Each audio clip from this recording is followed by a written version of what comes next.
Alhamdulillah, Allahumma salli ala Sayyidina Muhammad wa ala ali Muhammad.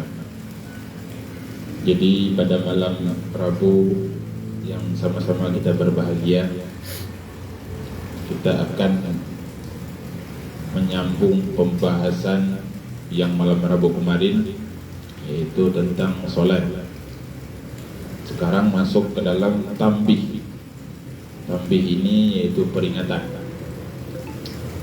Apa yang dikatakan di dalam tambih ini? Man mata wa alaihi salatu faradi lam tuqda wa lam tafid anhu wa fi qawli annaha taf'alu anhu awsiya biha amla hakahu ibadi an syafi'i di khabari fihi wa fa'ala bihi as-subki an ba'di aqrabihi wa yu'mar ilah. Jadi diterangkan di sini yaitu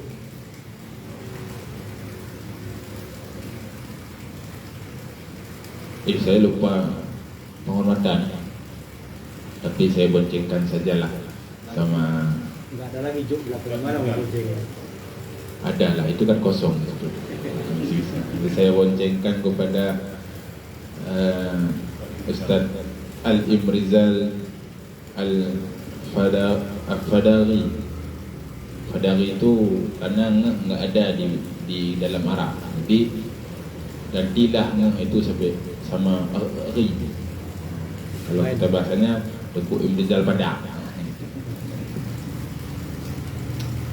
Jadi seseorang yang mati atau meninggal, kemudian dia itu masih ada wa alaihi salatu fardi, dia tersebut masih ada sangkutan salat fardu, yang mana salat fardu tersebut lam tuqda wa lam tafid, tidak belum diqada dan belum dibayar fidyah. Ayat kita bilang-bilang malam kemarin nih, anhu daripadanya seseorang.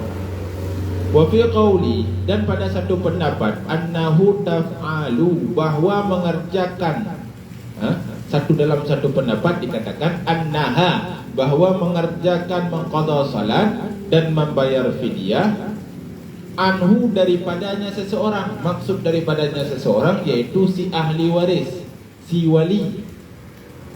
Ausiya biha, baik dia itu mewasiatkan, si mayat tadi mewasiatkan sebelum mati, kan nggak mungkin juga pas sudah mati dia wasiatkan. Baik dia wasiatkan sebelum mati dengannya untuk qada salat ataupun membayar fidyah, atau tidak diwasiat, amla atau tidak dia berwasiat.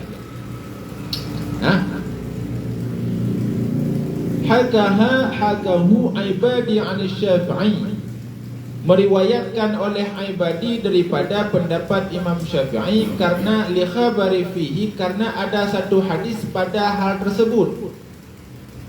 Jadi seseorang yang sudah meninggal, baik orang tersebut waktu masih hidup ada berwasiat ataupun tidak. Misalnya ada salah satu saudara kita mau meninggal di rumah sakit, dia tahu dianya itu malas-malas jinak. Tahu malas-malas jinak? Aduh, kalau bahasa Cina bawa lagi ya. Itu malas-malas jinak namanya.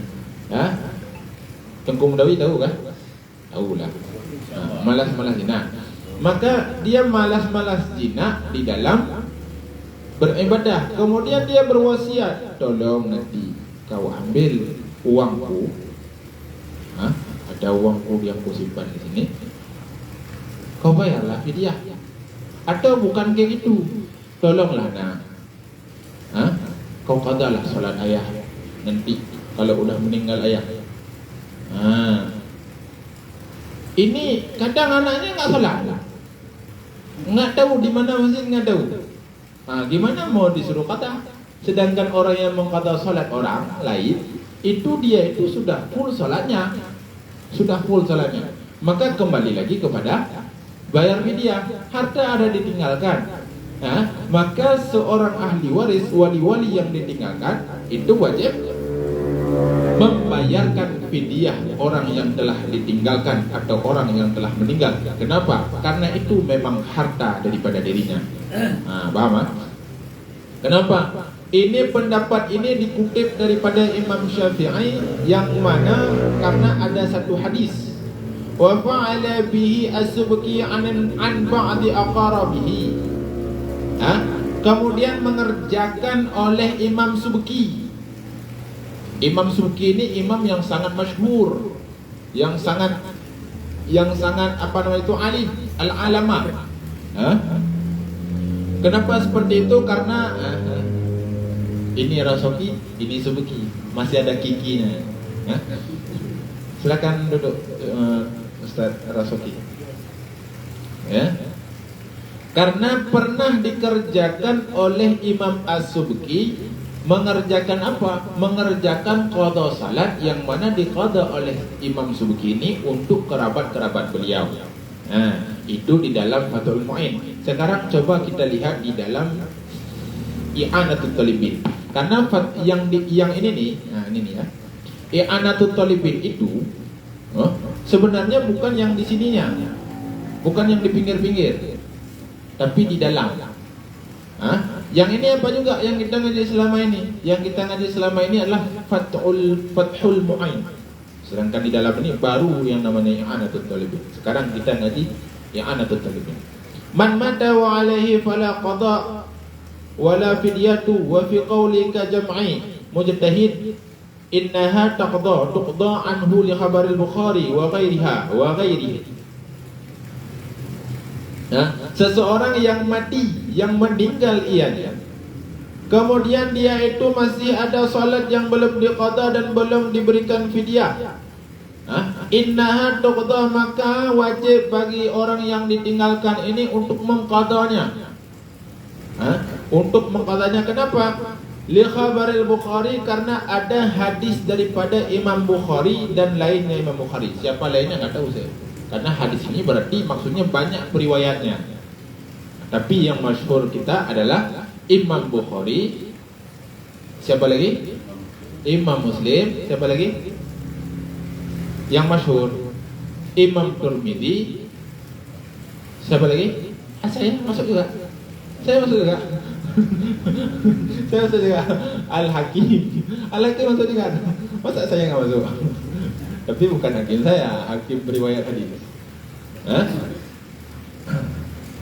Jadi bagi kita yang ditinggalkan wajib untuk memberikan menyalatkan, mengqadar salat saudara kita, ayah kita, ibu kita untuk disolatkan, untuk diqadarkan salat. Wa naqala Ibnu Burhan anil qadim. Kemudian menukil, maksud menukil itu mencomot. Mencomot itu mengambil oleh Imam Burhan. Ini perlu diketahui. Di dalam kitab usul fiqh itu dijelaskan ada mujtahid mutlak, ada mujtahid mufti. Mujtahid mutlak itu kayak Imam Syafi'i, Imam Hambali, Imam Maliki, dan Imam Hanafi. Kalau mujtahid mufti ini yaitu menfatwakan daripada fatwa Imam mujtahid mutlak. Contohnya seperti siapa? Seperti Imam Nawawi, Imam Rafi'i, Ibnu Hajar Al-Haytami, Ibnu Burhan ini, Ramli. Bukan Bupati Aceh Barat. Tahu Bupati Aceh Barat? Tahu Bupati? Enggak. Pergilah, beliau itu jamaah PDT juga. Jadi beliau ini mencomot, mengambil fatwa daripada mujtahid mutlak, kemudian menfatwakan kembali. Beliau itu tidak mampu untuk menfatwa langsung mengambil dari Quran dan hadis. Ini kita sekarang coba lihatlah berapa banyak sudah menjadi mujtahid mutlak. Ini fatwa-fatwa terus, ya kan? Sebetulnya ada syarat-syaratnya juga. Kalau kita lihat di dalam ilmu usul fiqh, berapa hadis, berapa ratus ribu hadis harus dihafal. Berapa ilmu yang harus dipelajari, seberapa alim satu ilmu itu harus dipelajari. Sekarang ini udah hafal hadis 212, udah bisa fatwa hukum di sini. Ya? Jadi itu Ibnu Burhan. Apa yang dikatakan oleh Ibnu Burhan? Annahu yalzimul wali, wajib bagi wali. Wali itu siapa? Wali itu inilah. Wali itu adalah kata salah. Kata salah ibu ini nih. Pada salat Jumat, salat jemaah dia. Wajib wali wajib. Maksud wali di sini adalah ahli waris. Jadi ahli waris ini jangan terima enaknya aja. Sekarang ini pemahaman kita, kalau ahli waris itu adalah orang yang terima-terima harta, ya kan? Ya kan? Ini pemikirannya. Padahal bukan itu. Terima harta itu satu sisi kecilnya. Terima dosa, terima tanggung jawab, terima anak yatim, terima nafkah. Ini nih. Jangan suka ini kalau udah ahli waris, saya ahli warisnya. Kalau di bagian hartanya kita ahli waris. Kalau udah bagian tanggung jawab lain, saya enggak tahu lah. Kayaknya saudara jauh saya sama dia. Kita bilang kayak gitu kan. Jadi wajib bagi si wali in khalafa tirgatu bahwa mengambil peninggalan atau warisan untuk menggantikan solat dan selain solat seperti puasa.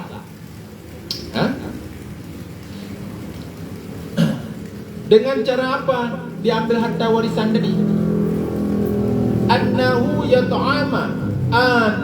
yat'amu, bahwa mengambil oleh si wali tadi diberikan makan an kulli salatin, daripada tiap-tiap satu solat, mud dan satu mud. Satu mud.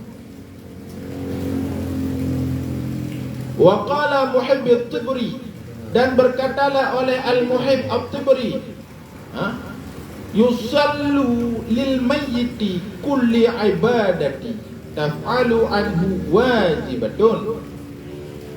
Mensolati si wali tersebut untuk semayat, untuk si jenazah yang ditinggalkan, tiap-tiap ibadah mengerjakan hal tersebut oleh si wali wajibatun, itu perkara wajib.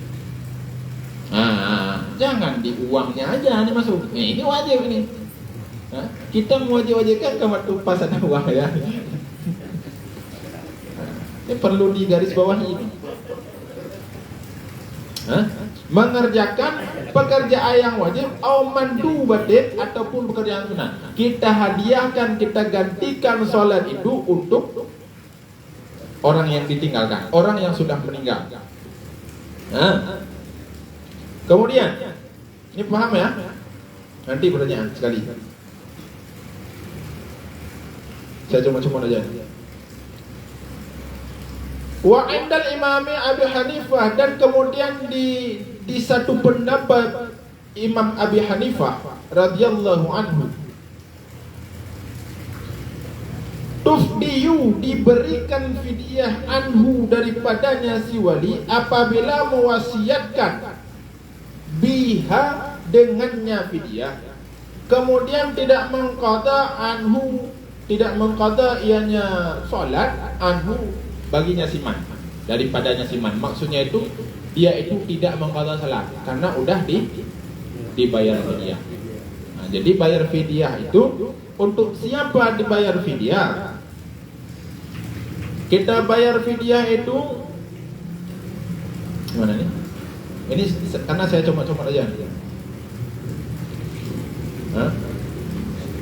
Wa kadza hukmu witri wa shaumi, kemudian juga begitu juga hukum dengan witir dan puasa. Wa inna ma yut'a, kemudian hanya saja diberikan min thulutsu malihi, daripada sepertiga hartanya peninggalan atau hartanya warisan, walau lam yatarik, dan sekalipun tidak ditinggalkan barang la yastaridu yang tidak difardukan warithuhu oleh warisannya, nisfa sa'in akan setengah sa', mithlan akan sebagai seumpama atau contoh.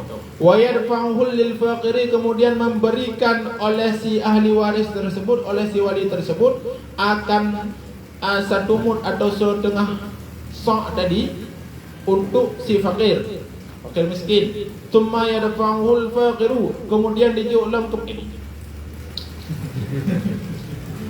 Maaf, keceplosan tadi Ustaz.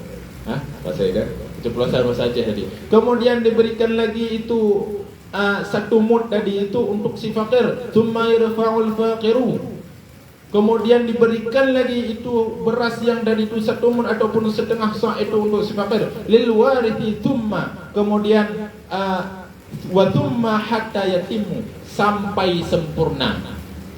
Sempurna itu apa? Maksud sempurna itu sampai habis salat yang perlu diqadha atau perlu dibayar.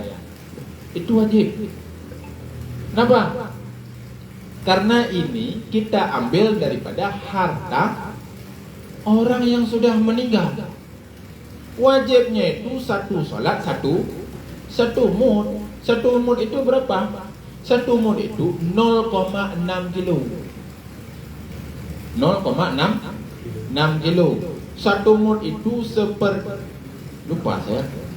Soalnya saya lihat di Google juga, karena saya nggak tahu juga takarannya pakai bahasa Indonesia. 6 on, nggak sampai 1 kilo. Itu satu salat. Nah, sekarang kita ada umur berapa misalnya? Ada 50. Misalnya kita laki-laki, balignya kebiasaan umur berapa? 15 tahun kita balik. Padahal ada juga yang umur 14 dia balik, atau umur 13 dia balik. Kita bilanglah umur 15 dia balik. Maka 50 tahun tersebut dikurang dengan 15 tahun dia sebelum balik. Jadi 35 dong. Iya dong. Dengung Dawi. Ya kan? 35. Maka 35 ini dihitung lagi dalam satu tahun berapa hari? Dalam satu hari berapa kali sholat? Hitunglah. Soalnya saya udah pusing juga kemarin tuh hitung sendiri saya. Hitung sendiri. Maka dibayarkan setelah dapat jumlahnya. Misal 5.000 kilo. 5.000 kilo berapa? 5 ton. Setelah kita turunkan buah itu, kalau bahasa Acehnya buah tek tok. Maka kita bayarkan 5.000 kilo. 5.000 kilo itu banyak Tengku Mudawi. Banyak Barasaki. Banyak tuh. Jadi bagaimana caranya mendafa'kannya, memberikannya?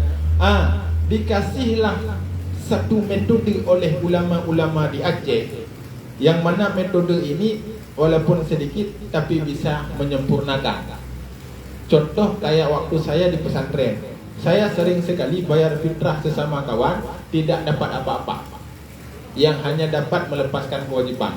Contoh, misalnya Ustaz Imrizal mempunyai beras.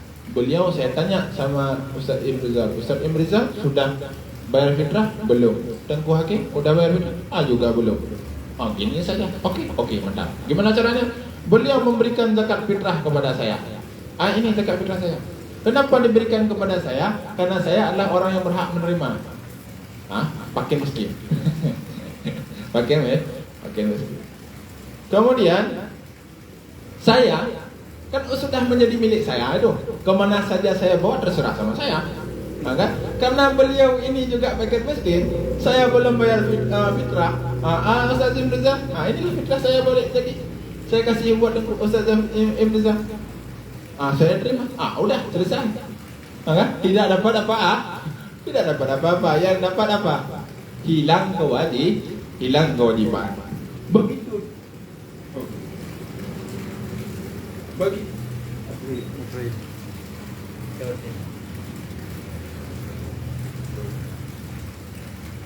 Begitu juga kalau seandainya kita di dalam membayar fidyah. Membayar fidyah itu bagaimana? Misalnya nih, kita bayar fidyah Fulan bin Fulan, atau Fulanah binti Fulan, kan? Jadi yang memberikan tersebut adalah orang mustahik juga. Maksud mustahik ini adalah orang yang berhak menerima. Yang menerima juga memang sudah berhak menerima. Dan orang yang menerima tersebut juga beliau paham tentang bayar fidyah ini. Maka bayar kayak gini, saya serahkan bayar fidyah solat daripada ibu Fulanah binti Fulan selama 20 tahun untuk dirimu. Saya terima, kan sudah jadi milik beliau. Beliau membayarkan lagi fidyahnya dari itu, ibu Fulanah binti Fulan. Kenapa? Karena beliau juga tahu masalah fidyah ini. Sedangkan saya selaku penerima, jangan kita, masa kita. Enggak, maksudnya gini. Enggak tadi saya baterai. Kan? Air aja. Sedangkan saya orangnya juga berhak menerima. Maka beliau mengatakan seperti apa?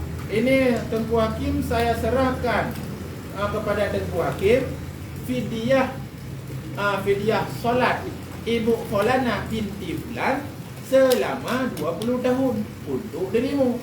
Saya terima. Berarti tadi yang misalnya ada beras 100 kilo. Yang ada beras 100 kilo. Sedangkan ini perlu beras 5.000 kilo kan tadi? Kan? Berarti tadi tolak yang pertama udah hilang, sudah terlepas 100 kilo kan? Ditolak lagi dari Tengku Ustaz Imrizal tadi ke saya. Ditolak lagi dari Ustaz Imrizal ini ke saya. Maka sudah hilang 200. Berarti tinggal berapa? 4.800. Saya tolak lagi ke sana. Yang mana saya tolak tadi saya berikan untuk kepada Ustaz Imrizal ini mengkasarkan untuk Fulanah binti Fulan. Maka sudah hilang 100. Tinggal berapa? 4.700. Ini pendapat lemah. Pendapat lemah. Karena ini kaul qadim. Kaul qadim itu kaul yang terdahulu. Sedangkan kaul jadi kaul yang baru, pendapat Imam Syafi'i yang baru. Kalau pendapat Imam Syafi'i yang qadim boleh mengqadah atau memfidyah. Kalau pendapat yang jadid tidak boleh. Tidak boleh. Loh, ke mana ini Tengku? Berarti enggak sah Tengku. Ini kita berikan masalah sah. Alhamdulillah sudah tergantikan. Masalah tidak sah, apakah sia-sia? Tidak sia-sia. Misalnya kita berikan 100 kilo tadi. 100 kilo untuk selama 50 berapa tadi? 35 tahun kita berikan. Sebanyak 100 kilo. Setidaknya walaupun enggak terqadakan salat, tergantikan salat, adalah sedekah beras tadi itu yang dapat menahan-nahan. Ini salat pun tak dia qada, salat pun tidak, sedekah pun tak mau, habislah. Ditanyalah sama wali Batam dari malam apa? Wali Batam apa? Duhaput. Oh, Duhaput dah. Tadi malam sama Duhaput berhentinya. Ya. Jadi ditanya sama Duhaput.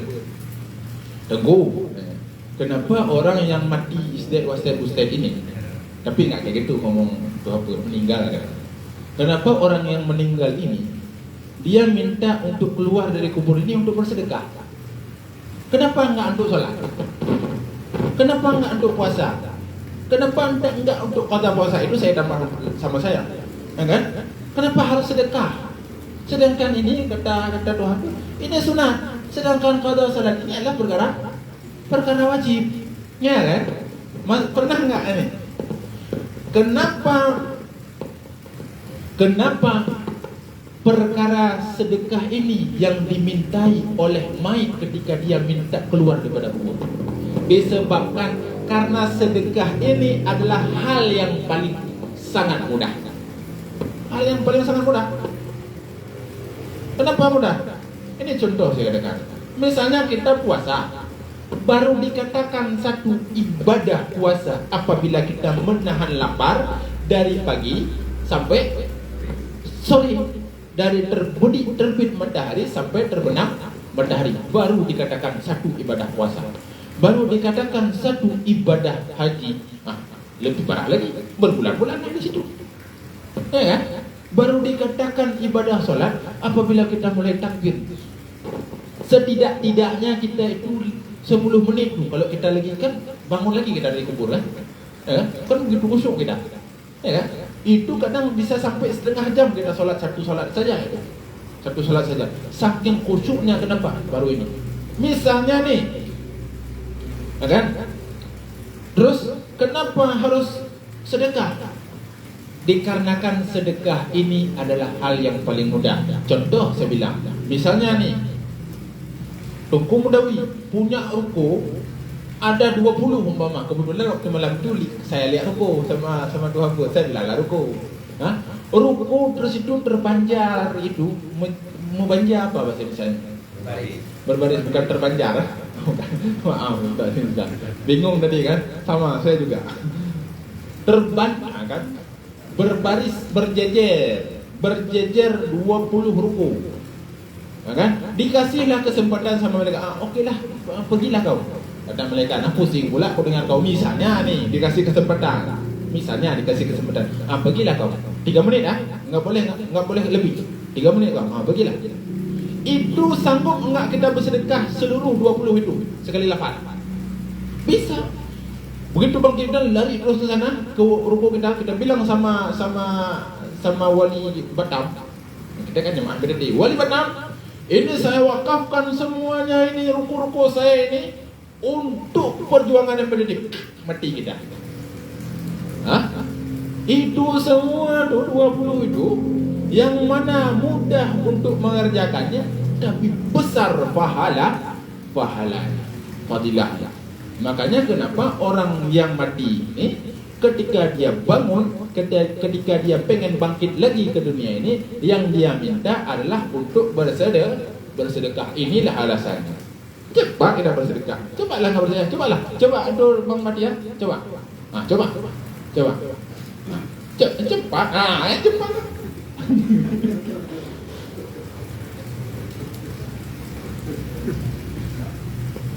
Cepat ya. Langsung mati tak? Ada pertanyaan? Gimana? Ini Ustaz, kita misalnya si ahli waris ini dia nggak tahu berapa banyak surat yang ditinggalkan, apakah dia harus bayar semua juga atau dia harus memberikan hari. Ya. Untuk kehati-hatian kita yang namanya ihtiyat, kita bayarkan semua. Misalnya dia umur balignya setelah, misalnya ada umur dia 50, dikurang umur balignya 15 tahun, kan di situ dia belum mukallaf. Ya. Maka tinggal sisa umurnya berapa? 35. Untuk kehati-hatian, kita bayarlah 35 tahun itu. Kita pasarkan 35 tahun. Oh Ustaz, banyak sekali itu nanti Ustaz, berasnya 5.000 kilo gitu misalnya tadi kan. Maka caranya bagaimana? Seperti yang saya terangkan tadi, cukup dengan 100 kilo tapi mampu menutupi 5.000 kilo. Seperti itu. Kalau kita bayar semuanya, misalnya kayak kemarin tuh saya puteren buah tik tuh. Tahu buah tik tuh? Buah tete. Maksudnya kalkulasi. Ada yang 56 ton. 56 ton Pak Said. Banyak nggak Pak Said? Itu kalau diangkat pakai kapal Aeroto, penuh kapal Aeroto Pak Said. Penuh kapal Aeroto. Jadi bagaimana caranya? Seperti yang saya katakan tadi, tolak menolak, serah dan terima, serah terima. Wah, ada pertanyaan lagi? Nggak ada. Abah. Assalamualaikum warahmatullahi wabarakatuh. Waalaikumsalam. Saya mau nanya tentang kita luka ya kan. Contoh kita ada kejadian kecelakaan.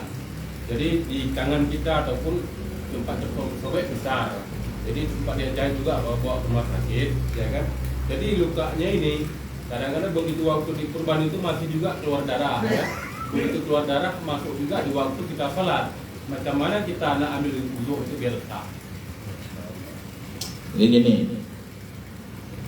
sebetulnya tuh di syarat salat itu masuknya.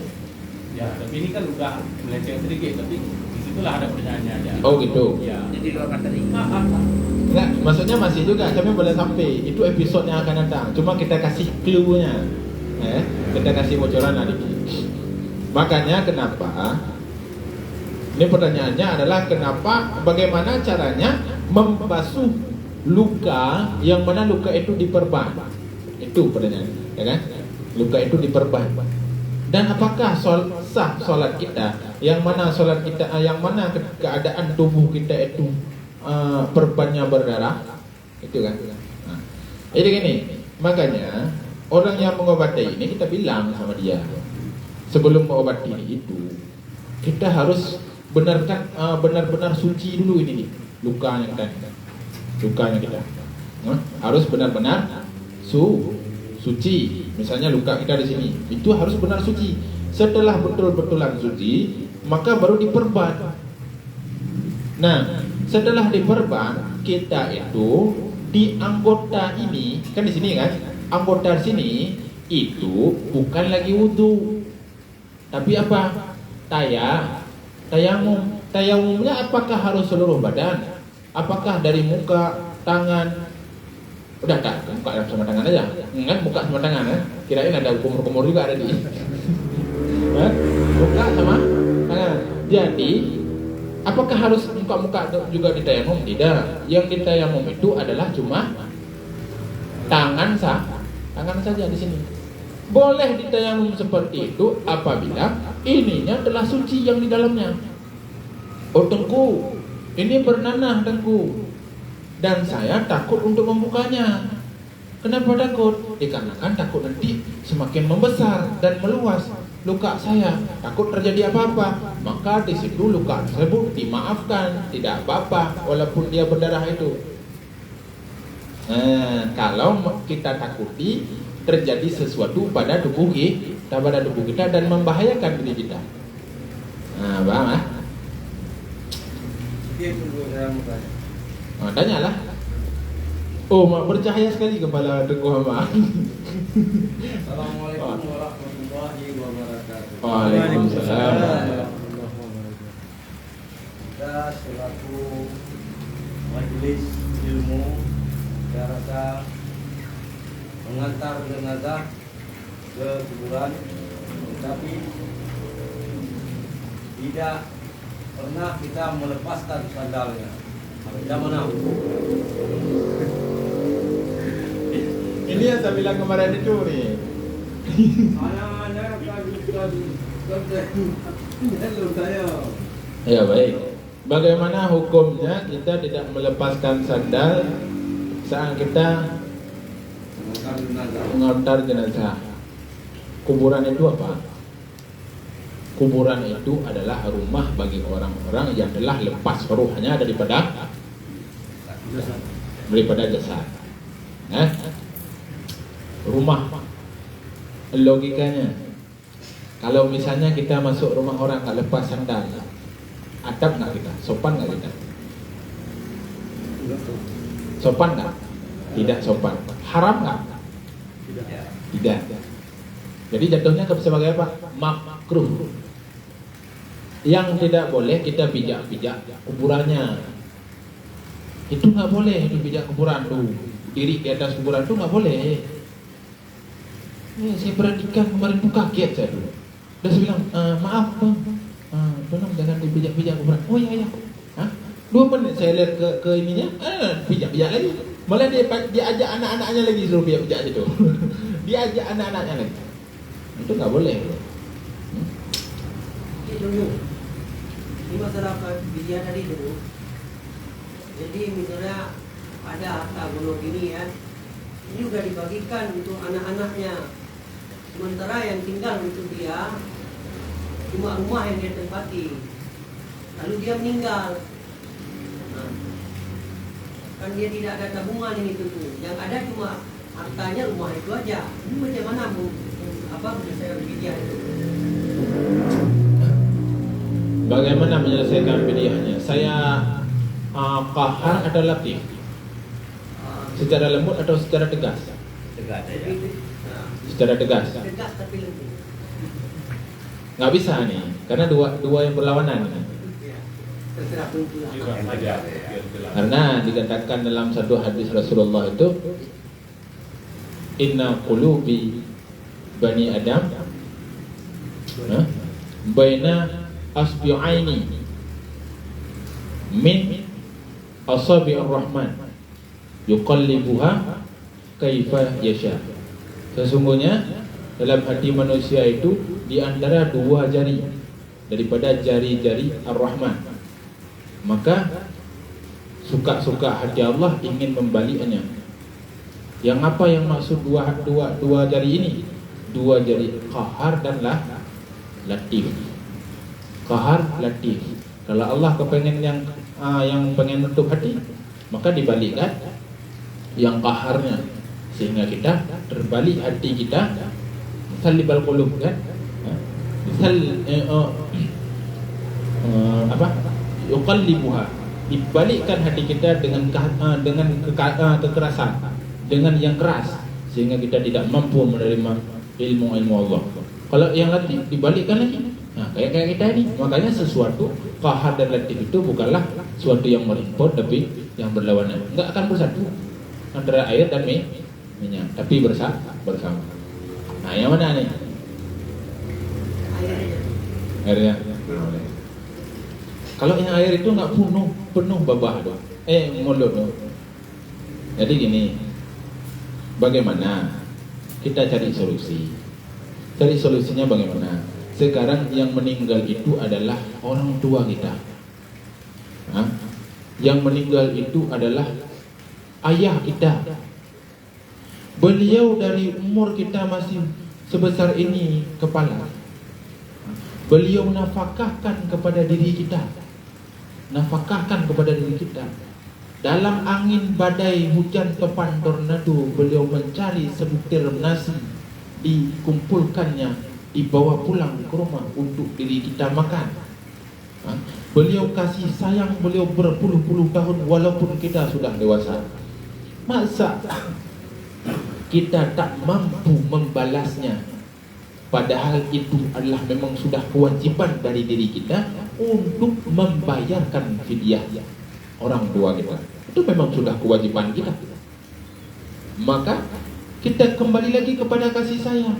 Jangan kita anggap itu kewajiban, tapi anggaplah itu adalah bentuk daripada kasih sayang kita kepada orang tua kita. Itu secara lembut. Mau secara kasarnya? Kerasnya kasih lah, mau lah. Jual rumah itu. Sudah pas itu. Jual rumah itu. Sayang, Saya geram, saya gregetan. Nah gitu. Kalau yang kaharnya, ini ada timnya. Tapi itu jangan dipakai yang kaharnya. Jadi jangan anggap itu kewajiban, tapi anggaplah itu sebuah bentuk pembalasan kasih sayang walaupun tak setara dengan kasih sayang orang tua. Makanya kenapa Allah menghafirli apa? Gimana? Dunubi wal astaghfirullah. Warhamhuma kama rabbayani saghira. Jadi kita minta kasih sayang Allah pengampunannya sebagaimana kasih sayang orang tua kepada kita waktu kecil itu, saghira, yang waktu kita kecil.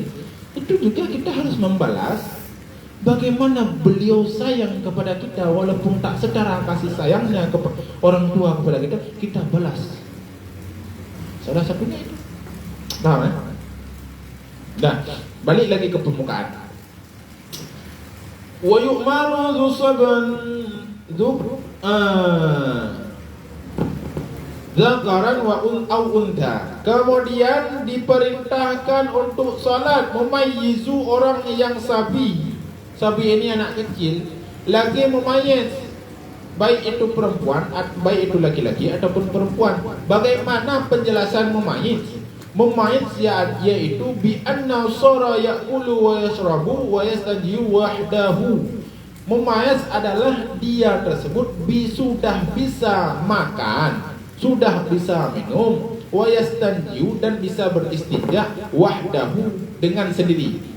Dia sudah bisa makan, minum, dan beristinja. Tahu istinja? Membasuh kotoran. Dengan sendirinya tanpa harus dibasuh sama orang tuanya atau oleh orang lain. Atau dikasih makan sama orang lain. Itu yang maksud mumayyiz. Maka diperintahkan si anak-anak ini tersebut ini yang sudah mumayyiz, yang sudah bisa makan minum dengan sendirinya, au yajibu ala kulli min abwaihi wa in ala thumma wasiyya wa ala maliki raqibi ayyumaraha. Dengan maksudnya yaitu wajib diperintahkan kepada siapa yang perintahkan si sabini, yaitu kepada kedua orang tuanya. Orang tua wajib memerintahkan anak untuk sholat, sekalipun ke atas. Wa in ala, maksudnya apa wa in ala? Maka kedua orang tua itu bukan orang tua saja yang wajib memerintahkan anak untuk sholat, tetapi kakeknya juga wajib perintahkan cucunya untuk sholat. Ada buyutnya wajib memerintahkan cicitnya kepada sholat. Ada bayamnya di atas buyut, wajib memerintahkan cacatnya kepada sholat. Ada lagi di atas, siapa lagi itu? Masih hidup, maka juga wajib memerintahkan sholat kepada di bawahnya itu. Jadi kewajiban itu sampai ke atas keturunan. Kemudian misalnya tidak ada, orang tuanya sudah meninggal, summal wasi, kemudian orang yang menerima wasiat. Orang yang menerima wasiat ini juga termasuk wali. Misalnya ada anak yatim, keponakan kita sudah yatim, maka kita selaku pamannya, selaku wawaknya, wajib kita ini memerintahkan sholat anak abang kita atau keponakan kita. Jatuh kewajiban tersebut kepada diri kita. Paham ya? Kemudian wa ala malikil raqi, dan kepada yang punya budak. Maksudnya siapa? Maksudnya berarti anak budak. Anak budak yang suruh wajib sholat ini bukan ayahnya, tapi si yang punya budak. Misalnya nih, dulu kita hidup di zaman Muhammad Al-Fatih. Jauh kan itu, bukan Muhammad Al-Fatih lah, jauh lagi sebelum itu, waktu masih ada budak. Dulu Ustaz Ibn Rizal, waktu saya perang itu dulu ya, itu kan ada budak itu apabila ada misalnya datang seseorang, dia kepengen nikah, tapi nikahnya itu dia nggak punya duit, pengen nikah sama orang merdeka, dia tak punya mahar, maka datanglah kepada yang punya budak. Kebetulan saya punya budak, dan belum pernah saya sentuh budak tersebut, maka dimintalah sama orang ini, sama saya, budak tadi untuk dinikahi. Maka anak hasil daripada ini adalah anak siapa? Anak bukan anak yang orang menikah sama dia, tapi anak saya. Paham. Inilah makanya nggak ada lagi budak lagi. Anak saya, karena saya yang punya.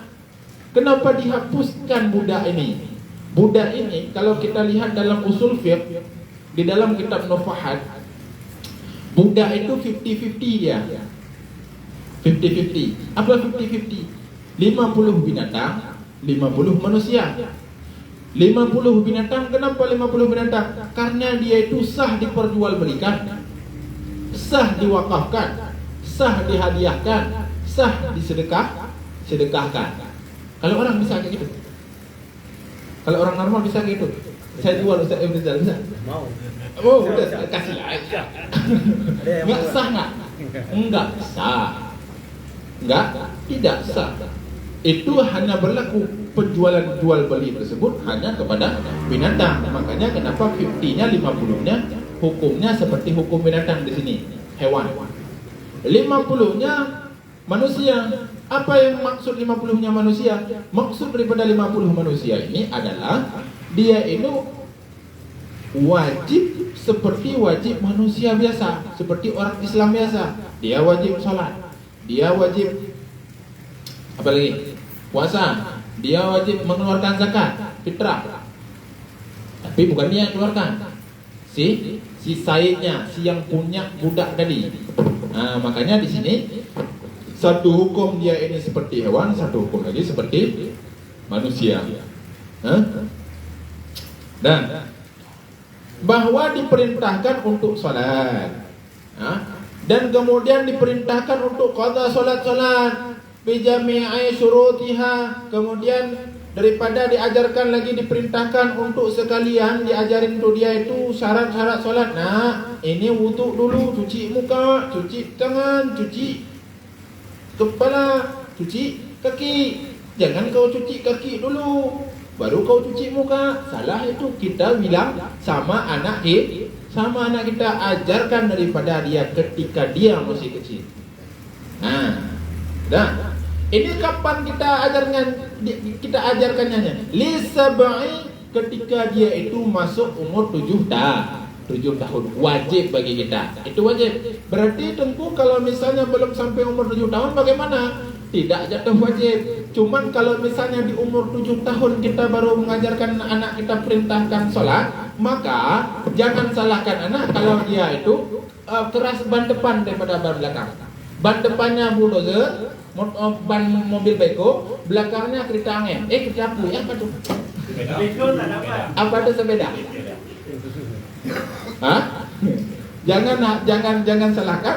Di depannya itu ban mobil beko, di belakangnya ban sepeda. Kenapa? Karena di atas umur 7 tahun baru kita ajarin. Makanya pas masih dia ini umur 1 bulan, kasihlah dulu pemahamannya. Jangan tanya anak saya di mana, gimana? Karena saya inilah, ya kan? Ada. Oh, kok goyang-goyang ya? Ada. Sesudah masuk atau sempurna umurnya 7 tahun. Waya beribu, dan kemudian dipukul. Dipukul. Apabila dia ini li ashri, apabila dia ini sudah masuk umur 10 tahun, ya. Maka bagi orang yang bagi anak-anak yang sudah sampai umurnya 10 tahun, maka dia ini wajib kita perintahkan untuk sholat, untuk puasa, untuk mengerjakan syarat-syarat sholat. Apabila tidak dilaksanakan, maka kita disuruh untuk pukul. Pukulnya bukan pakai tapak, paham? Bukan pakai cap kaki satu, gitu kan? Jadi gini dia, kalau misalnya kita ini nih, kita maksudnya penuh dengan aura ketegasan itu, kita pukul, hei, salah. Ini masuk pukul juga nih, nggak mesti pakai siku kayak gini. Hei kau, salah. Udah capek dia bilang, karena umur 7 tahun baru kita suruh salat. Ya inilah dia, hei, kita pukul, salat. Oi, salat. Baru kayak gini. Jangan langsung kayak gini. Ya, naik dia bertahap. Nggak mempan nggak kayak gini. Baru. Baru apa? Potong ayam untuk di hakikah sekali lagi. Paham? Enggak langsung di hakikah terus. Meninggal anak kita. Oke lah kalau masih banyak ininya, bibitnya. Ada pertanyaan? Kenapa harus kita pukul? Kenapa harus kita perintahkan? Kenapa mesti wajib? Lil hadis sahih, karena ada hadis yang sahih. Murru sabiyu bi salati idza balagha 7 sinina wa idza balagha 10 sinina fadrabuhu 'alaiha. Apabila ada anak yang diperintahkan anak kecil ini untuk salat apabila dia telah sampai 7 tahun. Dan kalau seandainya dia sudah sampai 10 tahun, maka hajarlah dia. Ai fadribuhu. Maka pukullah dia. Maka hajarlah dia. Slidinglah dia. Jentiklah dia. Smackdownlah dia. Tergantung daripada apa yang diminta sama dia. Ya kan? Kalau dia minta dijentik aja dah cukup, jentik aja. Kalau misalnya dia mintanya di jangan, jewer aja. Kalau dimintanya Smackdown, Smackdown lah kayak Habib tuh, ya kan? Tergantung apa yang diminta. Tahu kan? Ada pertanyaan? Zaman sekarang lain tunggu anak yang kasih guru. Ya, sudah. Bukan ayah yang ngajarin anak sholat, bukan anak yang ayah. Sholat. Kapten dia ya, habis kita Ya, gitu. sekarang kayak gitu. Berarti ayahnya baru 7 tahun itu.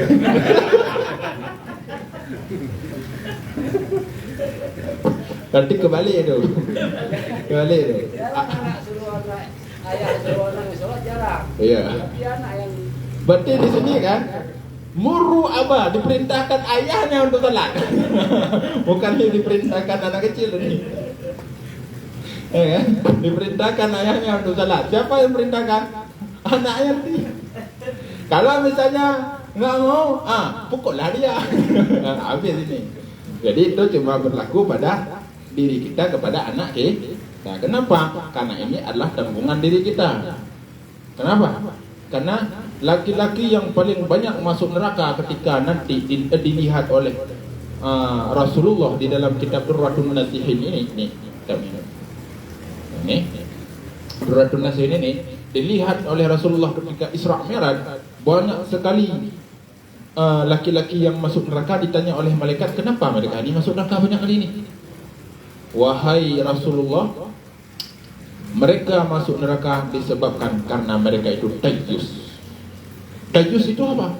Dayyus itu adalah orang yang tidak mencegah keluarganya atau membiarkan keluarganya melakukan perbuatan maksiat sekalipun orang tersebut ahli ibadah.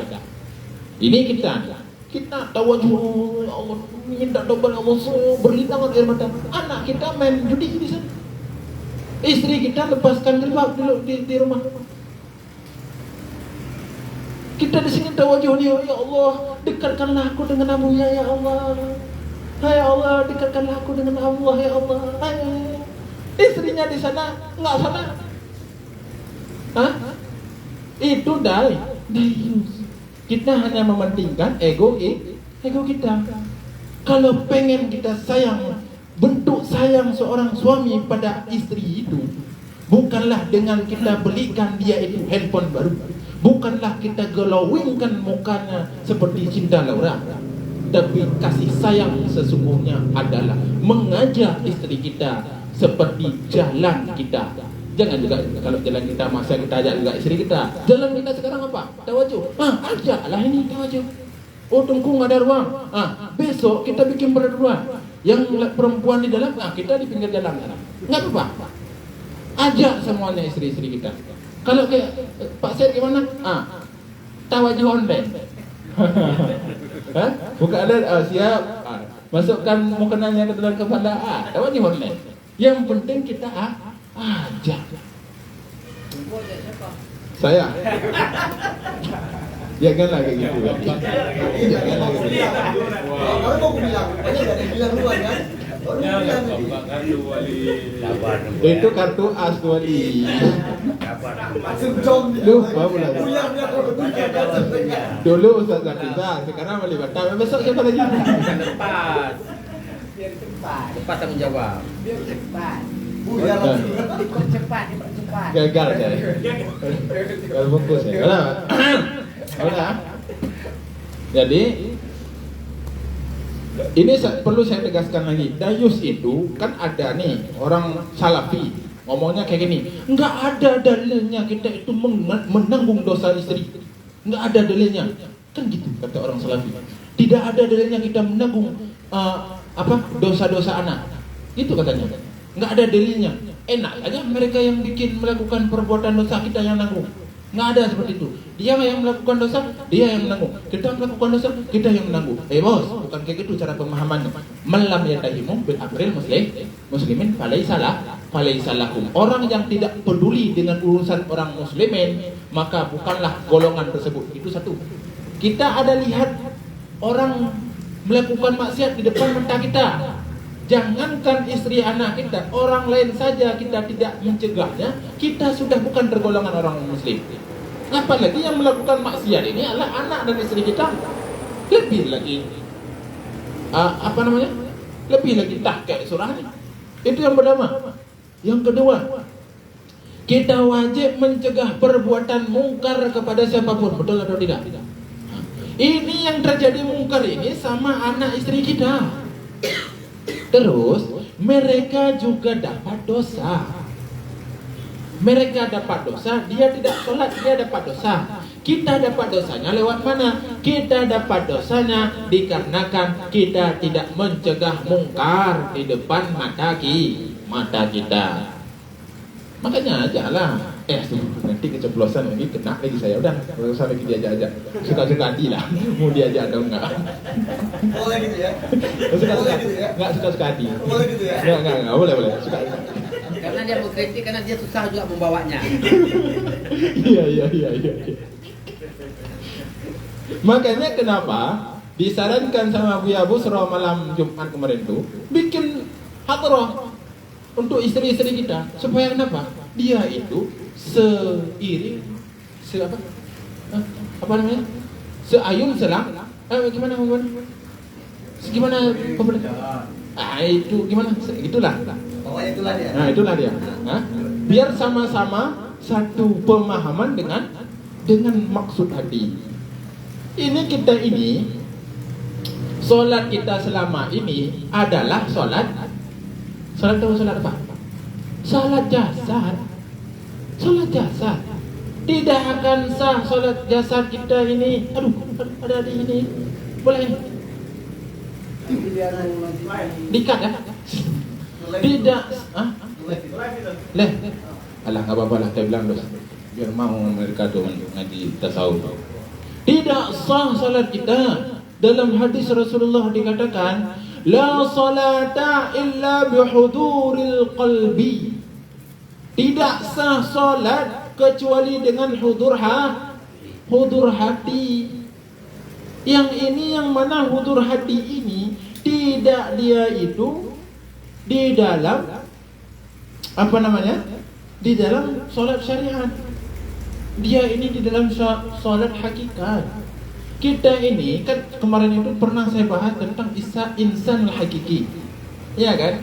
Insan al-hakiki itu, manusia hakiki itu ada di dalam tubuh kita. Kita ini, badan kita ini seonggok daging bercampur dengan darah berbalut dengan kulit ini adalah kendaraan bagi insanul hakiki. Yang perlu kita kendaraan apa orangnya? Kendaraan ini suatu masa dia itu akan rusak piston. Rusak apa lagi? Bocor ban. Apa lagi? Kalau Tengku Hamba mobil itu apa lagi itu? Terbakar itu lebih hancur lagi itu. Bensinnya nggak ada. Suatu masa walaupun masuk keluar dari kapela baru masih baru, tapi ingat 10 tahun yang akan datang motor Tengku Hamba itu sekarang aja stok kontaknya udah nggak ada, hilang. Apa 10 tahun? 10 tahun yang akan datang Honda dari itu, motor dari itu akan rusak. Kendaraan kita akan rusak. Begitu juga dengan tubuh kita yang gagah perkasa ini. Memang di umur 25, 30, 35 sampai umur 40 kita masih kuat. Tengku Hamba masih kuat juga. Ban pusu aja sanggup diangkatnya. Tapi ingat Tengku Hamba, umur 70 sudah lepe Tengku Hamba. Tahu lepe? Nanti ada di bawahnya terjemahkan. Ada diterjemahkan nanti di sini. Lepe itu lemah. Saat Honda motor kita sudah rusak, kendaraan kita rusak, disitulah kita baru menyesal. Ternyata kita belum sampai ke tujuan. Diri kita belum sampai ke tujuan. Begitu juga dengan perjalanan. Insanul hakiki ini adalah orang yang lagi berjalan.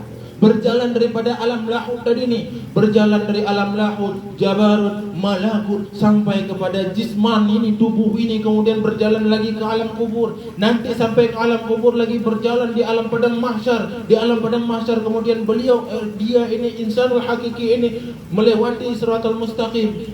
Ini yang perlu kita selamatkan adalah insanul hakiki kita. Bagaimana mau selamat insanul hakiki kita kalau seandainya motor kita, kendaraan kita ini sudah rusak duluan? Makanya tugas Abuya sekarang ini, kewajiban Abuya, tahu nggak nih apa yang dipikul oleh Abuya? Membuat motor kita ini, kendaraan kita supaya bagus, diganti olinya tiap hari pakai top one. Ada juga sekali-sekali pakai federal. Bagi yang pakai federal, atau diganti bannya sama Abuya, diperbaiki hati kita ini. Kita udah mau diperbaiki motor kita, kendaraan kita untuk besok. Dibilang sama Abuya, sini kau, Yuang, sini kasih kau lo, Waang, kasih kau, kecek ke Abuya. Mengecek lah bahasa jamu ngambok, bahasa Badak. Tegamang-gamang lah kalian satu alahnya. Matia lah. Abuya memanggil kita, main bawa awak iko. Ketika Waang Yuang kecek ke Abuya. Tapi awak malah menjauh. Paniak. Orang Padang. Dibilang sama Abuya, kesini kau. Menjauh kita. Cara salah satu memanggil Abuya, dipanggil oleh Abuya dengan didirikannya posko di Bantu Ampar ini. Ini adalah bentuk kita dipanggil untuk dibuat, direnovasi kendaraan kita, direhab kendaraan kita. Kita mau dibikin kendaraannya bego kalau kita pergi, lari kita. Ini sekarang ini jangan terlalu fokus sama salat syariahnya. Ayo kita salat hakikat. Salat hakikat ini jangan pikir nanti salat hakikat ni, udah saya salat, udahlah salat. Enggak kayak gitu. Tapi maksud salat hakikat ini adalah hudur hati kita saat kita lagi salat ini.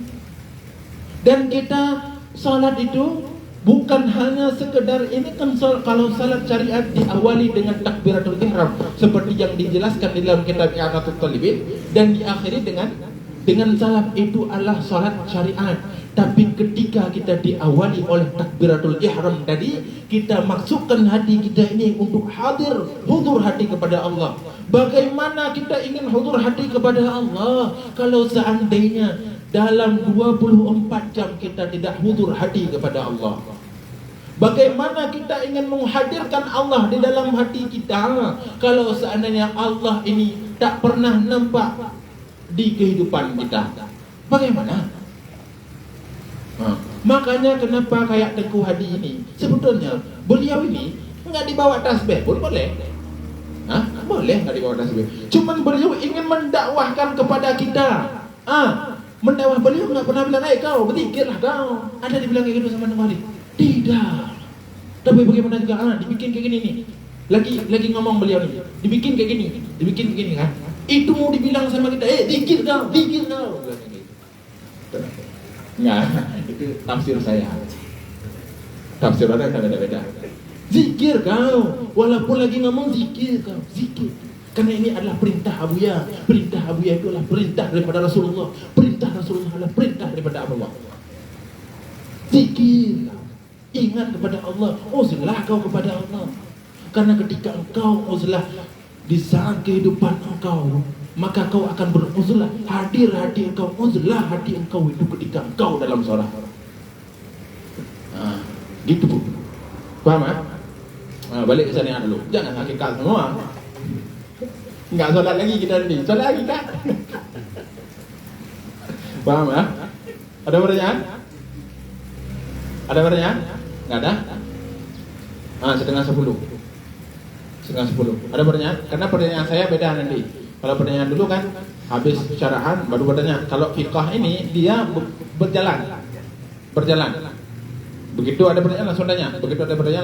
Tidak sama seperti pengajian tauhid tasawuf. Kalau pertanyaan tauhid tasawuf habis semuanya baru ini. Kalau ini enggak, karena ini panjang lebar ini fiqh ini. Makanya harus ditanya langsung ya. Udah. Kemudian dia ini juga wajib bukan untuk memerintahkan puasa saja. Saumi puasa, solat saja, puasa juga diperintahkan.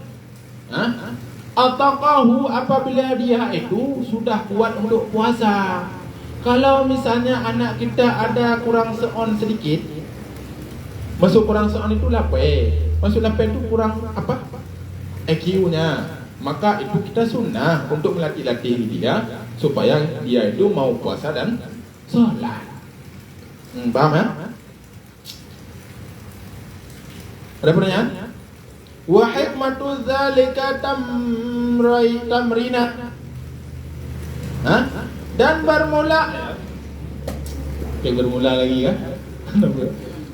Apa hikmah daripada untuk diperintahkan salat umur 7 tahun? Apa hikmahnya kita itu memukul anak waktu umur 10 tahun? Hikmahnya itu yaitu tamrina ala ibadati liyatawa'an daha, supaya dia itu melatih ibadah agar ia terbiasa dalam beribadah. Tamrin ini artinya terbiasa, melatih. Tamrin melatih. Riyadah apa artinya? Riyadah apa artinya? Riyadah. Mana nih? Mana itu saya? Riyadah dalam kitab ini apa artinya? Riyadah artinya melatih. Tamrin artinya melatih. Mana perbedaan antara tamrin sama riyadah? Tamrin ini yaitu melatih jasad kita supaya tahan banting, tahan hujan, tahan angin, tangan matahari. Walaupun digoncang tetap tahan, harus keras. Makanya kenapa di luar kita fiqah ini harus keras, bukan lembek. Bukanlah lembek, harus keras, harus tahan banting. Karena maksud tamrin ini adalah melatih yang kasar. Maka tubuh kita ini harus kasar, bukan kayak bambu. Tahu bambu? Tahu? Soal besar. Padang lagi dah. Apa?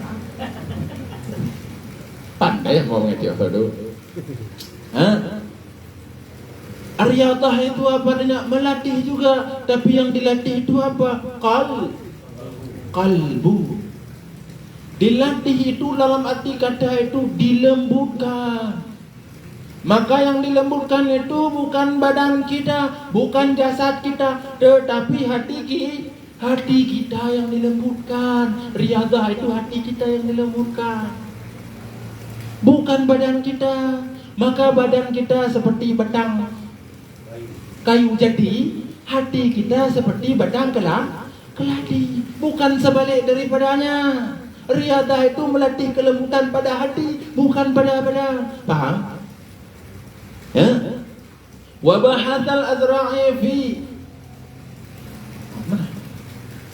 qanin, dan telah membahas oleh Imam Azra'i pada seorang budak sagirin kafirin, pada budak yang masih kecil lagi kafir. Nataqa ini kan kemarin itu saya pernah ngomong apa insan hayawanun natiqu. Hewan, kalau saya bilang kemarin kan saya tidak setuju kalau hewan insan itu adalah manusia, itu adalah hewan berpikir. Nate kan ada juga yang berpikir, tapi saya lebih suka memaknai hewan yang bisa berbicara, karena ada juga makna hewan nate itu adalah berbicara. Ini contohnya nataqa, yang mana si budak yang masih kecil kemudian kafir lagi dia itu nataqa, mengucap bisyahadataini, dengan 2 kalimat syahadah. Bagaimana sikap kita itu? Ada anak kecil yang masih belum balik, mumayyiz dia. Tiba-tiba didengar orang waktu azan tu asyhadu an la ilaha illallah, asyhadu anna Muhammadar Rasulullah. Diikutlah sama anak kecil yang kafir tadi ini. Bersyahadat dia. Asyhadu an la ilaha illallah wa asyhadu anna Muhammadar Rasulullah. Bagaimana sikap kita? Sikap kita yaitu yu'maruna bis salati was saumi, diperintahkan bahwa kita ini selaku orang Islam yang lain, yu'maru, diperintahkan dengan salat dan puasa, tapi sunat kita perintahkan tersebut. Nadban hal keadaan sunat. Kita perintahkan anak kafir tadi yang sudah masuk Islam, kita perintahkan salat, kita perintahkan puasa, tapi sunnah kita bilangnya. Karena dia sudah berbaiat sama Allah. Berbaiat dalam Islam itu dengan asyhadu an la ilaha illallah, syahadatain. Nah, paham? Untuk apa hal seperti itu? Yuhadzu alaihima min ghairi darbi. Yang mana waktu diperintahkan tersebut enggak boleh dipukul dia itu. Kalau anak kita ini kan disuruh ini kan, suruh smackdown kalau udah capek kali kan. Ini enggak boleh. Kenapa tidak boleh? Liya'lafa khaira ba'da bulughihi. Supaya lembut hatinya, supaya terenyuh hatinya tentang kebaikan-kebaikan tadi, yang mana kebaikan ini akan membawaki dia itu sampai dia balik. Karena nanti bisa saja kalau dengan secara kasar kita langsung ini, bisa saja dia langsung keluar dari Islam sebelum akal balik. Makanya kenapa kita itu saat kita mengajak orang kafir ini, yang anak kecil yang kafir ini, dia itu dengan perlahan, dengan lembut, supaya ketika dia sudah balik, dia tetap dalam pendirian dia kepada Islam. Wa in aba qiyas, sekalipun adalah alasan diajak bagus-bagus itu, alasan diajak bagus-bagus supaya lembut hatinya ini masih simpang siur pendapatnya. Intaha, habis pembahasan. Wa yajibu aidan ala man marra nahiyya, dan wajib juga kepada seseorang untuk memberitahukan kepada dia ini, kepada siapa? Kepada anak kita. Yang udah umur 7 tahun ataupun umur 10 tahun, apa diperintahkan, apa kita katakan nahyah akan larangan-larangan, anil muharramati, daripada yang diharamkan, wa ta'alimuhul wajibatu, dan memberitahukan apa-apa saja yang diwajibkan. Min sa'ir syari'ah zahirah, daripada segala hukum-hukum syariat yang lahir-lahir. Misalnya seperti sekalipun punya sunat, seperti siwak, walaupun punya yang sunat. Nina, siwak ini kayak gini, ini hukumnya sunat. Kau masukkan uang kau ke dalam celeng, itu hukumnya sunat. Dapat pahala kau berikan manfaat kepada orang lain. Bilang oleh kita kepada anak kita. Kemudian saat anak kita pengen main chip domino, ada juga main chip domino anak-anak. Dibilang enggak boleh dona, itu kita belajar judi itu dimarah oleh Allah nanti, disambar pedih nanti. Bilang kayak gitu sama anak kita, mau main leto-leto, anak, kalau kau main leto-leto putus benarnya masuk ke mata, tergantilah mata kau sama leto-leto itu, mau kau? Bilang kayak gitu sama anak kita, karena itu dapat membahayakan diri anak kita. Paham? Kemudian sedikit lagi, wa amru bidzalika wa la yantahi wujuban man marra ala man marra ila bulughihi rasyidan wa ujratu ta'limuhu dzalika kal Qur'an wal adab fi malihi thumma ala abihi thumma ala ummihi ila taman abihi. Kemudian diperintahkan hal-hal tersebut, hal-hal wajib tersebut sampai dia ini pintar. Sampai dia ini pintar. Pintarnya itu dia mampu melakukan untuk salat, sempurna salat dia, baik itu syarat-syarat salat ataupun rukun-rukun salat. Syarat salat apa-apa saja kita kasih tahu sama anak kita. Nah, salat-salat itu apabila dia sudah masuk waktu ya, kalau zuhur jam 12 lewat, jangan kau salat zuhur itu jam 9, itu bukan salat zuhur namanya, tapi qada zuhur. Setelah itu kau tutup aurat. Kau tutup aurat dari apa? Dari lutut sampai ke pusar. Kemudian lagi kau wudhu dulu. Kemudian lagi jangan kau lihat di situ ada najis-najis. lihat tempatnya bersih atau tidak, layak untuk salat atau tidak, kita kasih tahu kepada anak kita. Apabila kita sudah tidak mampu untuk memberitahu tentang ini, atau ada anak yang budak tadi, yang kafir dia, budak Arab ya, yang kafir dia ini, bukan orang merdeka. Orang merdeka enggak dia, enggak takluk hukum. Yang takluk cuma kepada budak. Jangan nanti orang-orang non muslim di sini nanti pas dia bilang asyhadu an la ilaha illallah wa asyhadu anna muhammadar rasulullah, masukkan. Sunnah. Enggak boleh. Karena itu bukan budak. Ini budak, ini perlu digarisbawahi. Udah. Jadi kalau kita sudah tidak mampu kita, wa ujratu, dan diberikan upah untuk mengajarkannya. Diberikan upah untuk mengajarkannya. Seperti ngajarin Al-Quran, ngajarin adab. Dari mana diambil hartanya tersebut? Fi malihi, daripada hartanya. Kalau seandainya dia itu anak yatim, anak yang sudah ditinggalkan oleh ibunya, sedangkan dia meninggalkan harta warisan, maka dia itu diambillah untuk belajar dia itu daripada harta yang ditinggalkan. Makanya kalau ada yang ditinggalkan harta anak yatim itu, dibilang kan ada pemakan harta yatim, itu paman-pamannya yang makan, itu korupsi dia. Misalnya ini contoh yang paling halus sekali, kita ambil uang itu untuk mengantarkan anak keponakan kita yang yatim ini ke pondok pesantren. Kita ambil uang, kita isi minyak, kan untuk ngantarin dia ke sana 100.000. Rupanya termakan minyak itu bukan 10 liter, cuma 5 liter. 5 liter itu kita makan harta anak yatim.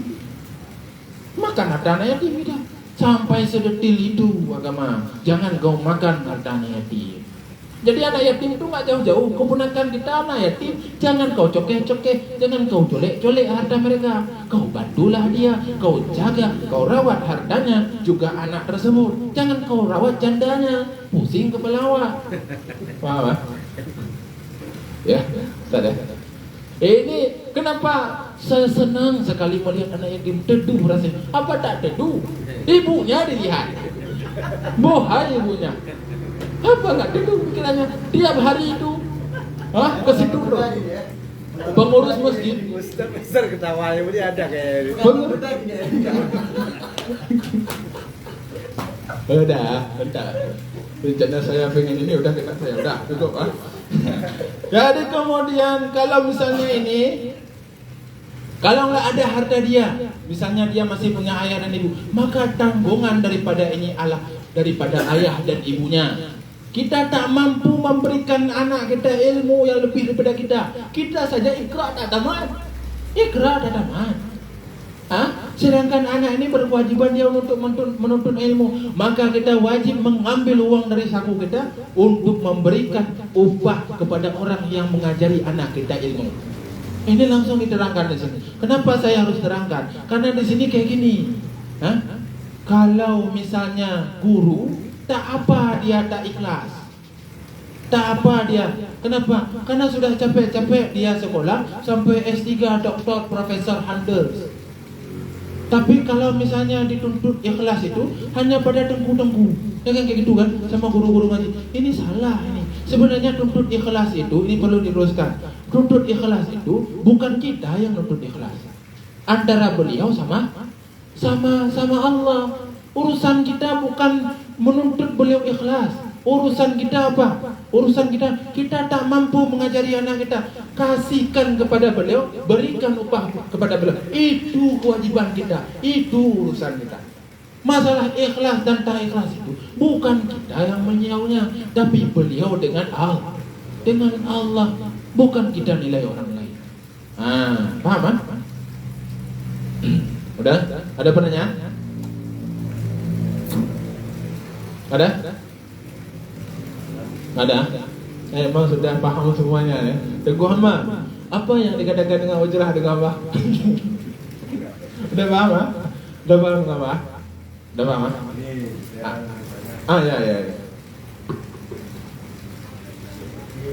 Bahwasanya itu sudah disamakan keluarga kita lebih dahulu mengajak, sedangkan kita sudah dulu, tapi istri kita sendiri kadang-kadang nggak sanggup kita atur, tingkat tutup kepala aja masih kadang-kadang katanya lupa. Kita tegur lupa, keluar dari rumah. Itu hukumnya seperti apa? Kembali kepada kita tanggung jawabnya. Gimana tadi? Gimana? Lupa mana itu hukum. Lupa aja. Lupa apa ini? Dia istri kita lalu tidak memakai menutupkan kepalanya, tidak menutup auratnya, keluar dari rumah. Lalu kita tegur, kenapa kau keluar dari rumah kayak gitu? Lupa, itu macam mana hukumnya? Menggorok leher kepalanya. Tunggu ama, tunggu ama. Ada nggak orang lupa makan? Itu kan untuk nanti. Nggak, pertanyaan saya, ada nggak yang lupa makan? Kenapa nggak lupa makan? Udah lapar. Kenapa apa? Karena sudah kebutuhan. Kenapa bisa keluar kata-kata, oh mak lupa aku pakai jilbab, oh mak aku lupa nggak pakai celana panjang, saya pakai celana pendek. Kenapa bisa lupa? Dikarenakan karena kita tidak membiasakan suatu kewajiban yang sudah diwajibkan oleh Allah.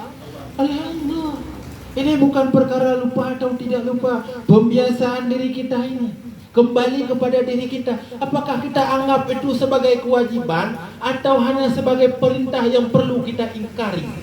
Kembali kepada diri kita. Makanya kenapa Abu Ya ini tegaskan, ayo kita perbaiki hati. Perbaiki hati, aslih qalba, perbaiki hatimu. Aslih qalba, perbaiki hatimu. Kenapa? Saat hati sudah terhijab, sudah terhijab maksudnya tahu kan terhijab itu terbungkus rapi, ya. Maka saat hati sini sudah terjilbab, maka akan terjilbab kepala ini, akan terjilbab akidahnya, akan terjilbab sifatnya, akan terjilbab adatnya, semuanya terjilbab. Semuanya terjilbab. Ini rumah ini bukan rumah kita, ini adalah musola, ruang serbaguna. Apa ruang serbaguna itu? Musola ya, tempat ibadah ya. Apalagi tempat musyawarah tentang Islam juga ya. Foto Abuya bertemperan. Saya teringat saya waktu saya masih di pondok. Saya di pondok itu ada kalender poster Abuya. Saya balik foto Abuya. Saya balik foto Abuya. Keluarlah logat pedang nih. Saya balik foto Abuya. Kenapa saya balik foto Abuya? Apakah saya tak sanggup memandang wajah Abuya? Apakah saya memandang Abuya ini dengan kebencian? Oh tidak tentunya. Apa juga? Karena saya malu. Waktu saya masuk ke kamar dari kamar mandi itu saya buka baju, nampak dada saya. Malu saya sama Abuya. Makanya saya balik foto Abuya. Apalagi ini saya tegaskan, nggak apa-apa dia kalau pakai celana segini, nggak apa-apa kalau menurut orang, nggak apa-apa ada Muhammad. Yang saya heran itu janganlah kita ini pakai celana segini. Kan ada tuh segini kita pakai masuk ke dalam ini segini. Waktu duduk kayak gini nampak goa ke dalam, ada. Nampak goa ke dalam. Itu kita hindari. Kenapa? Karena di sini 1, 2, 3, 4, 5, 6 buah foto Abuya, 6 buah Abuya di sini. Bagaimana kita ingin mendapatkan cinta Abuya? Step pertama aja kita tak mampu melewatinya. Kita katakan cinta kepada Abuya, aku tak mau berpisah dengan Abuya, tapi kita tak pernah menghormati Abuya. Kalau zaman dulu orang takzim kepada Abuya, kepada gurunya itu, anaknya pun ditakzimkan. Anaknya pun dihormati, walaupun anaknya itu bermaksiat. Kenapa? Karena yang dilihat itu adalah ruh daripada gurunya ada pada anaknya. Dia hormati anaknya tersebut, dia takzimkan anaknya tersebut dikarenakan melihat daripada kemuliaan gurunya. Setelah mendapatkan cinta daripada gurunya ini, maka terbukalah cinta kepada Rasulullah. Ini yang kita perlukan. takkan terbuka cinta kita kepada Rasulullah. Kita ngaku saja cinta sama Rasulullah. Kayak ginilah kamu orang muda. Kita ngaku aja cinta sama Rasulullah. Kita ngaku aja cinta sama Abu ya. Tapi dalam hal kita ini kita tak pernah mengakui bahwa Abu ya orang yang kita cintai. Paham ya? Gitu kira-kira. Jadi kembali lagi, itu bukanlah masalah lupa ataupun tidak, tapi itu masalah kewajiban yang harus kita buat sebagai kebutuhan. Makanya kalau misalnya anak istri kita ini dulu mungkin kita silap, dulu mungkin kita khilaf, sehingga tak menegur, tak memberikan perintah kepada anak istri kita untuk melakukan sebuah kewajiban, maka sekarang perlahan-lahan kita ajak istri kita ajak anak kita untuk masuk ke majelis. Itu tanggung jawab kita, tanggung jawab yang sangat besar. Itu tanggung jawab yang sangat besar. Satu helai nampak rambut perempuan itu, maka akan dibakar ketika di dalam neraka. Dibakar satu helai itu. Makanya kenapa kita itu tutup kepala itu, anak perempuan suruh tutup kepala. Tutup dulu, bungkus dulu kepalanya pakai kain. Kan ada tuh pakai apa tuh? Sangkok tuh. Baru pakai jilbab. Ini tak pakai jilbab Paris.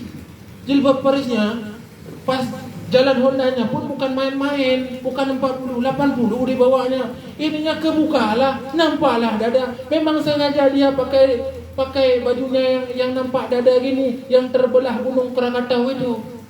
Terlihatlah pandangan mata kita. Memang sengaja. Ininya tak diikat, tak dimasukkan, tak disanggul, sehingga keluarnya berlambai-lambai. Hai, inilah auratku, seolah dia mendada kita yang di belakang.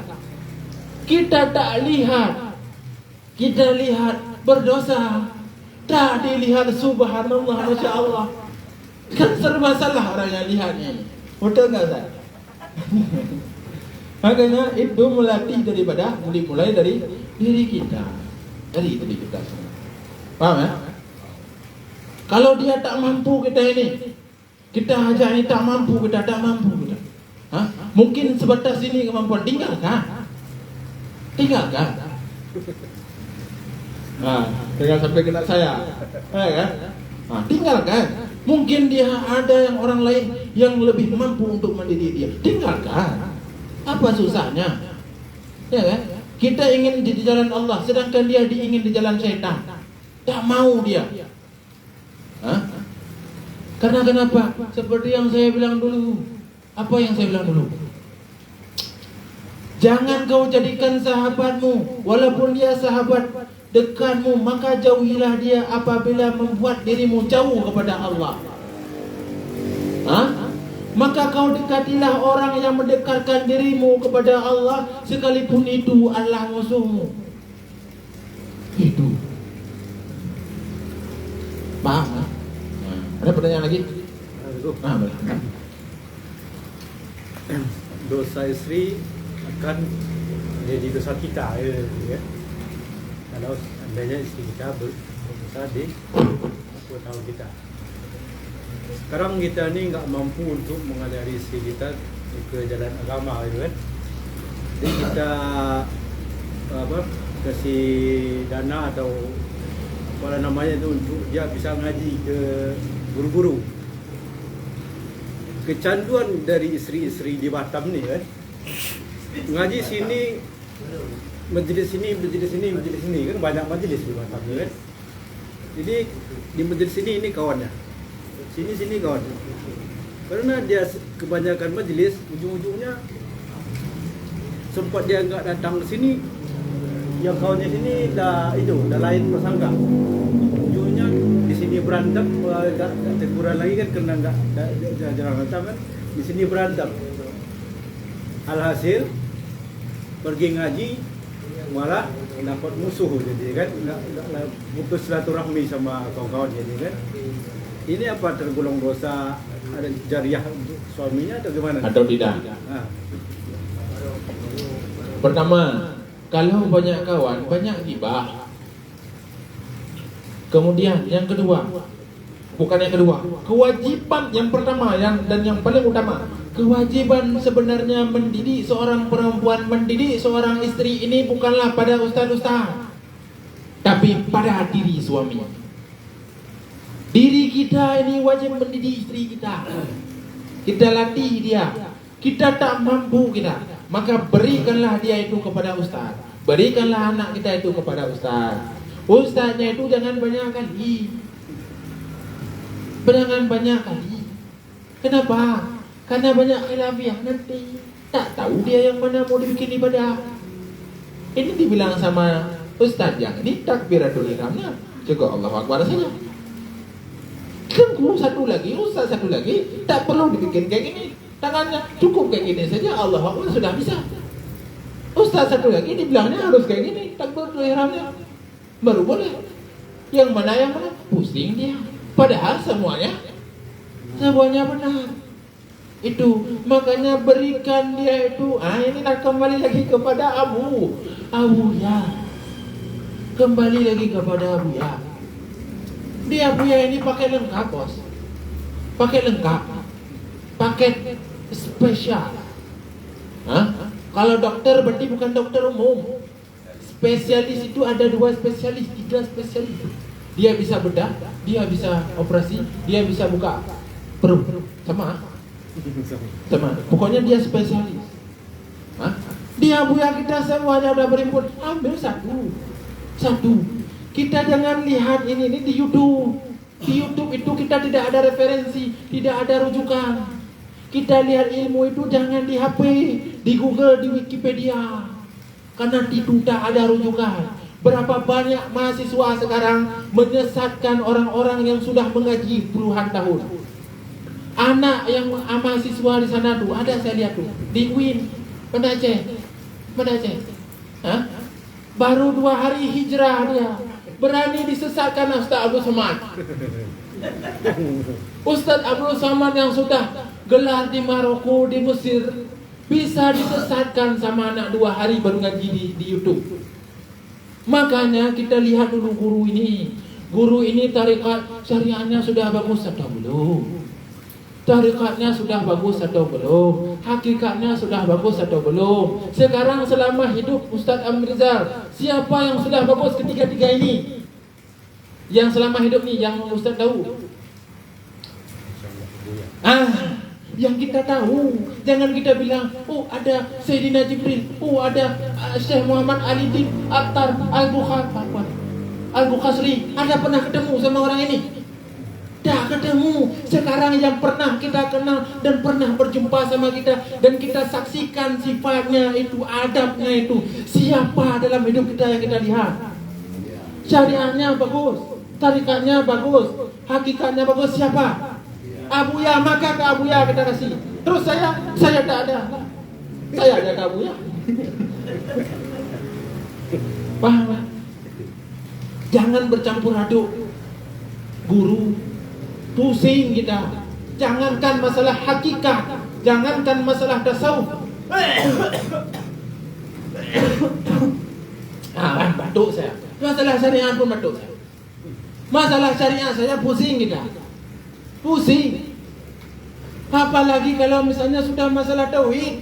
Kalau sudah masalah tauhid itu, kalau sudah diceritakan masalah ini di alam ini di alam itu, pusing kita. Nanti di sini misalnya dibilangnya Rohul Kudus. Karena di dalam ini ada yang dikatakan dengan, kalau di Tariqah Qadariyah itu dinamakan dengan Rohul Kudus. Kalau di dalam kita dikatakan dengan Insanul Hakiki. Kalau di dalam kitab dalam Qadariyah dikatakan dengan Fuad. Kalau di dalam kita dikatakan dengan Basirah. Pusing kita. Makanya cukup satu saja. Kita lihat lahiriahnya, akhlaknya bagus. Ada cerminan Rasulullah sama beliau. Ikat terus satu, tanpa menyalahkan, tanpa mencela guru-guru yang lain. Jangan kau cela guru yang lain seolah-olah guru kau yang benar. Memang guru kita benar, bukan berarti guru yang lain salah. Jadi cukup satu guru. Oh berarti tunggu kayak mana nunggu? Kita ini belajar kan. Ini bukan belajar, bukan saya mengajar, tapi kita diskusi bagaimana caranya kita pulang ke sana belajar sama Abuya. Ini bukan belajar nih, bukan belajar mengajar. Diskusi bermusyawarah kita tiap malam Rabu. Bagaimana kita pulang ke Abuya? Itu saja. Yang guru sesungguhnya adalah Abuya. Ada pertanyaan lagi? Tidak ada? 3, 2, 1. Wallahu a'lam bishawab. Wa ilaihil marji wal ma'ab. Sekian yang dapat kami sampaikan. Assalamualaikum warahmatullahi wabarakatuh. Waalaikumsalam. Kita tutup dengan doa kafaratul majlis. Subhanakallahumma wa bihamdika asyhadu an la ilaha illa anta astaghfiruka wa atubu ilaik.